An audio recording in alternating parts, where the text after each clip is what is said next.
This is the Horse Radio Network. This is episode 30 of the Wisdom by WESA show on the Horse Radio Network. This is Mike Donnell. And I'm Casey Wilbanks-Coletti. This podcast is brought to you by the Western and English Sales Association, WESA, which provides the world's largest trade events for retailers, manufacturers, and sales representatives of the equestrian industry.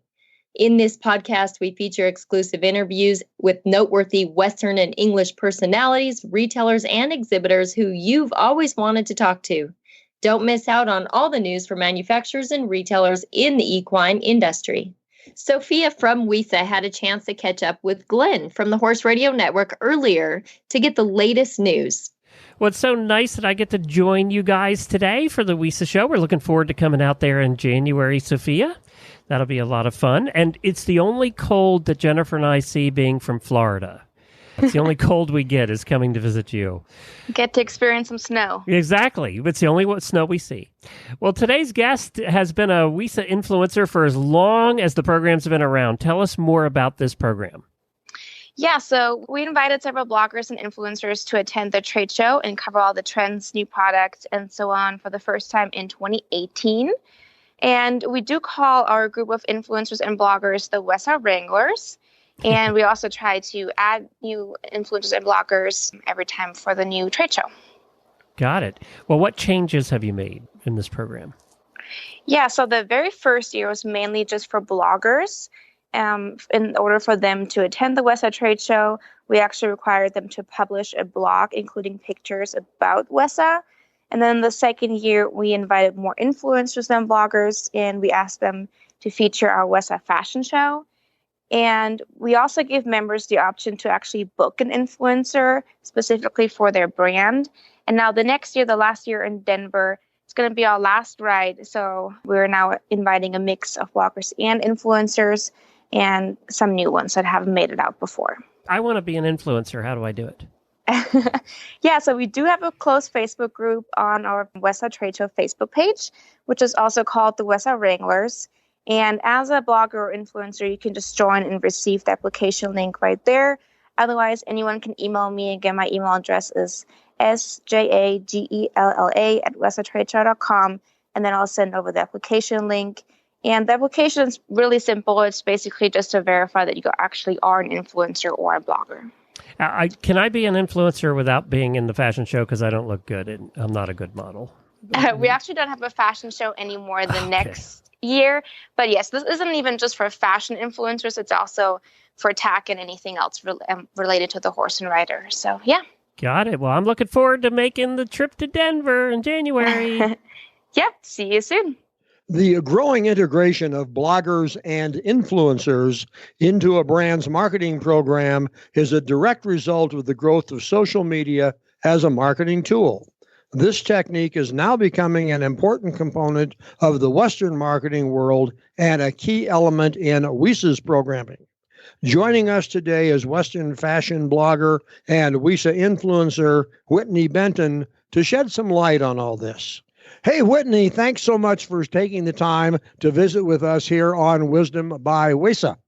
Absolutely. Thank you so much for having me come on.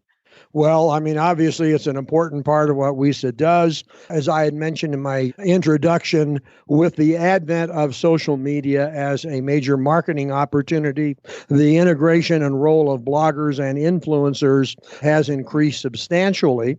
And you clearly are a part of this as a WESA Wrangler and as an influencer and a blogger. But why don't you chat a little bit about where you see the role of an influencer in marketing Western products, fashions, clothes, whatever? So I have always it's kind of interesting to watch all of this transpire in the way that bloggers and influencers are kind of finding their role in this industry.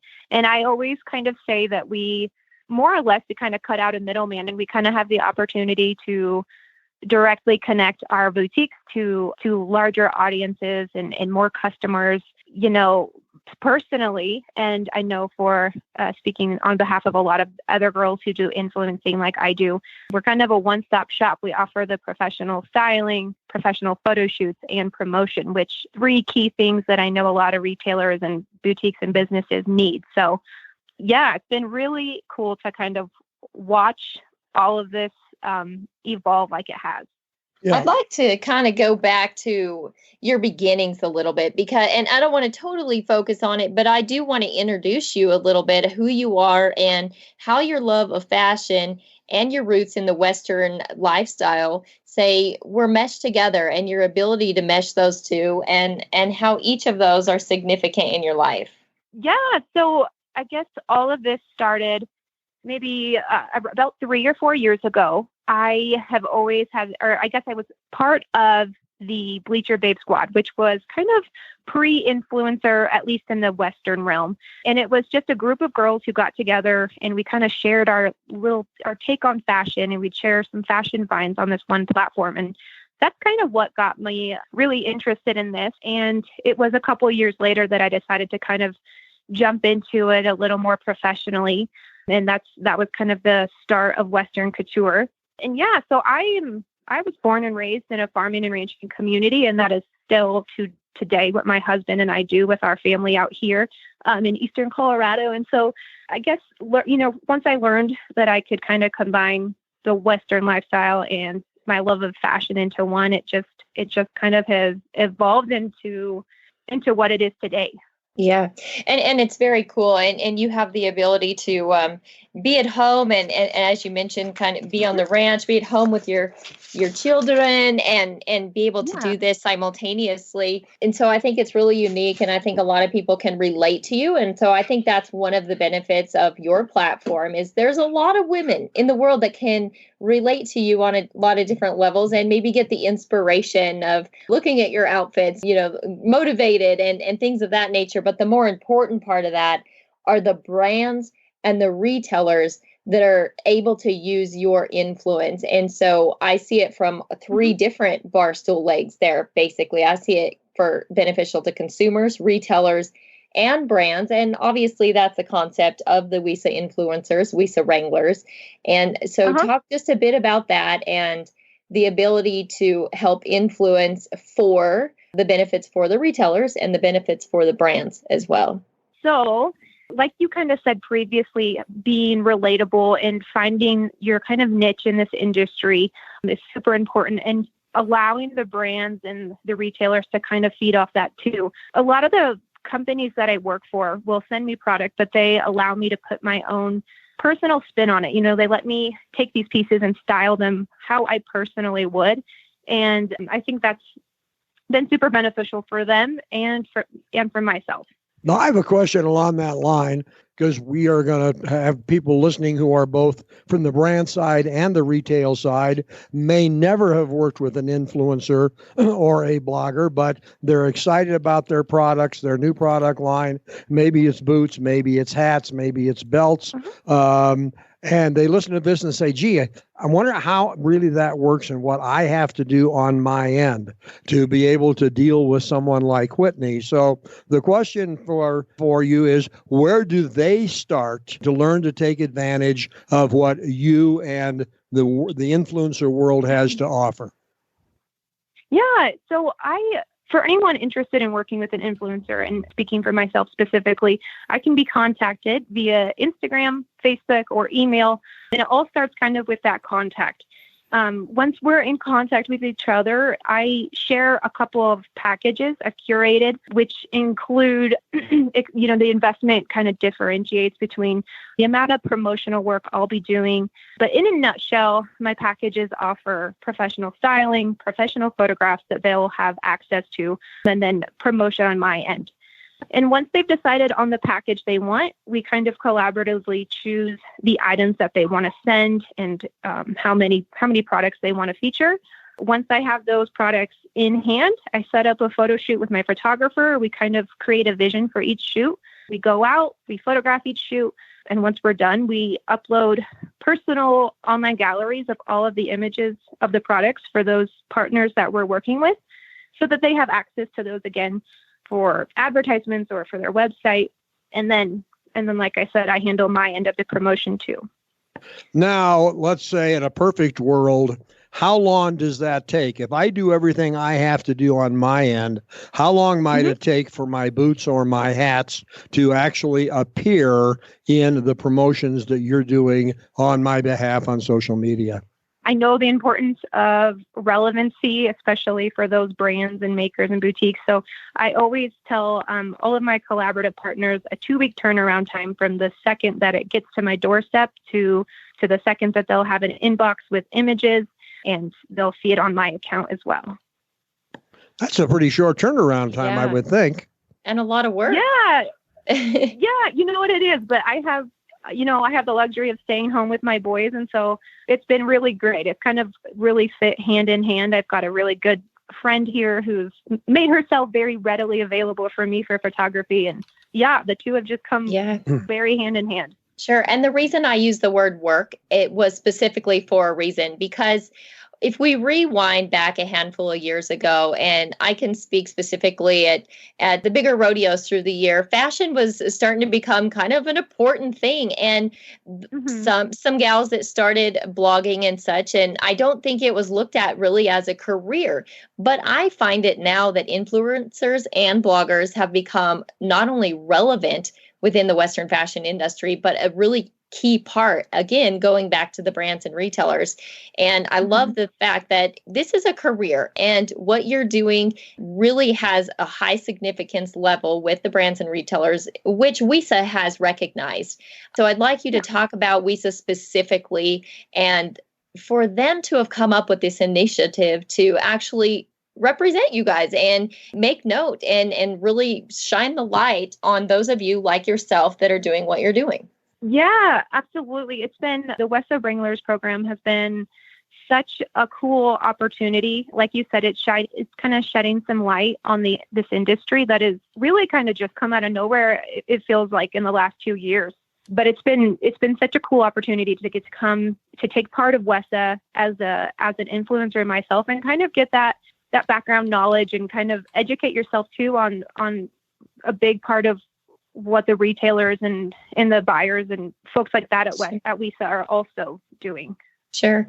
So for your inspiration, where, and you don't have to name all the places you get inspiration from, but when you're styling certain outfits and things of that nature for your Instagram or for your clients, is there anyone specifically you look at for inspiration? Oh my goodness. I don't even know if I can name anyone specifically.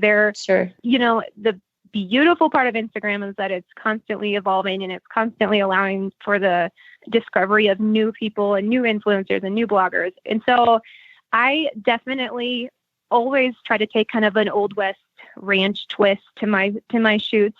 But there are a lot of girls like Shaylee Ham of West Desperado. She always brings so much fun to her outfits.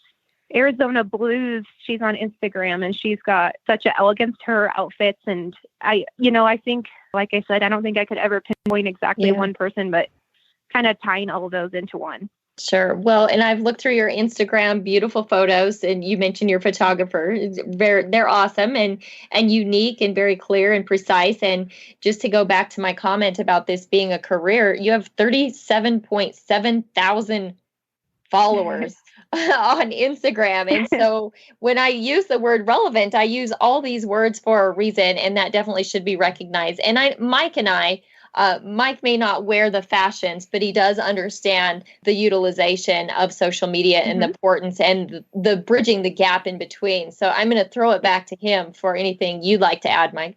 Well, I want to add something to the other side of the equation. I think we're thinking in our minds a little bit about, or at least I am, about the brands. But let's say that I'm a listener and I own a retail store.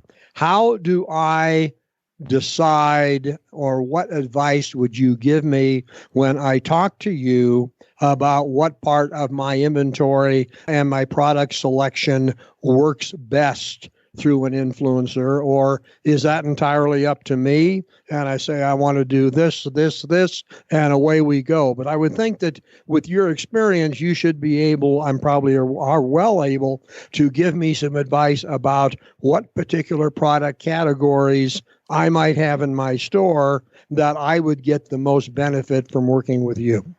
Absolutely. So it's really important to me when I'm working with anyone, but retailers too, that the products that I'm featuring on my account are a genuine reflection of things that I actually like, things that I can genuinely feel proud to promote. And being specifically a Western fashion influencer, obviously things that my audience are going to run after or really react positively to, or I think things with those Western ties, like cowboy boots, girls love fringe, cowboy hats, anything. I definitely try to keep it targeted and specifically to that Western fashion realm. But like I said, we just kind of collaboratively choose. A big part of it too is understanding that the retailers, they might have some product that hasn't moved. They need help moving that product, or a new arrival, and they need to showcase this new arrival and they want it out quickly. So it's kind of a collaborative process choosing the items. You should open a new portion of what you do as well for people like me that don't want to pick out what I want to wear. So I can call and ask you what to wear. But I'm serious. I'm joking, but I'm serious all at the same time. Sorry, Mike. I just had to. Well, I probably would. I probably wouldn't do that, but I know you would. Yeah. Well, I appreciate that. I'll take that as a compliment. Well, I mean, I think clearly compliments are due to you because you've taken what was a natural, innate talent. You have polished the ability to deliver on that talent. And then along on your own and with WESA, you have managed to build a business around that talent. And you know what? That's the American dream.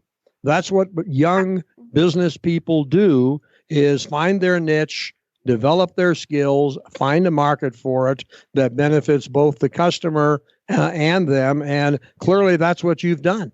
Absolutely. It's been quite a journey, and I'm just excited to see what comes of it. It's constantly evolving, this little business, and I'm just here for the ride. I presume you are going to be at the WESA show in January? Yes, absolutely. I'm looking forward to it. Part of me is bummed that it's going to be moving. So, it's not going to be right there in my backyard anymore, but I'll definitely be there in January. And of course, I'm excited to see it move over to Dallas too and see what comes of it there. Okay. Hey, listen, we could talk about this a lot longer, but I do appreciate you taking the time. I'm certain you must have clients you need to go shoot photos for and continue on with your business, but you're in a very unique and state-of-the-art part of marketing. And we need to have that kind of a show and that kind of information for our listeners who are retailers, who are brands, who are other people who have a stake in the Western product and Western fashion industry. So I think this show will give them another perspective on how this market works. Absolutely. I appreciate you taking the time to talk with me. Well, thanks so much. All right. Thank you. Bye-bye.